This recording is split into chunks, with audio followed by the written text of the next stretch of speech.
আমি ভিডিওটা এখন থেকে স্টার্ট করলাম। আর এই দেখো দুপুরবেলা রান্না করেছি মাছ ভাজা, পেঁয়াজ কলি, শিম আলু ভাজা, পেঁপে ভাতে আর ভাত। আর এখানে আমি সোনাকে খাওয়াতে বসে গেছি, দেখতেই পাচ্ছ।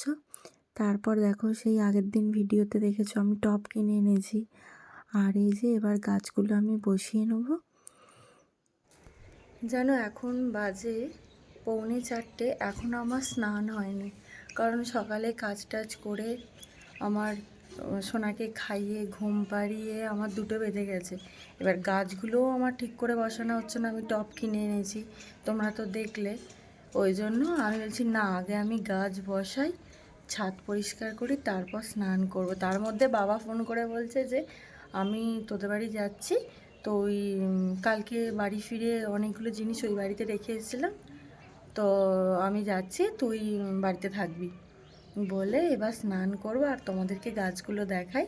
দেখো গাছগুলো অনেক বড় হয়ে গেছে, তখন এনেছিলাম ছোট্ট ছোট্ট।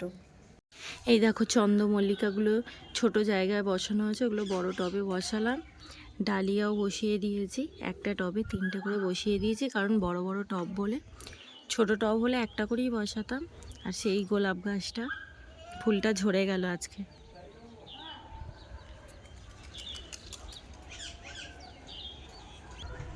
এখনও এখানে দেখো কত ছোট ছোট ডালিয়া, ওগুলো এখনও বাড়েনি, বাড়লে তারপর অন্য টবে বসাবো। তারপর আমার বাবা এসেছিল 10 মিনিটের জন্য, থাকেনি, কারণ গিয়ে দোকান খুলবে বলে। আর সোনার জন্য ডাব 2 রকম মিষ্টি নিয়ে এসছে। আর ভিডিওটা এই পর্যন্তই। ভালো লাগলে লাইক, কমেন্ট, শেয়ার, আর আমার চ্যানেলটা সাবস্ক্রাইব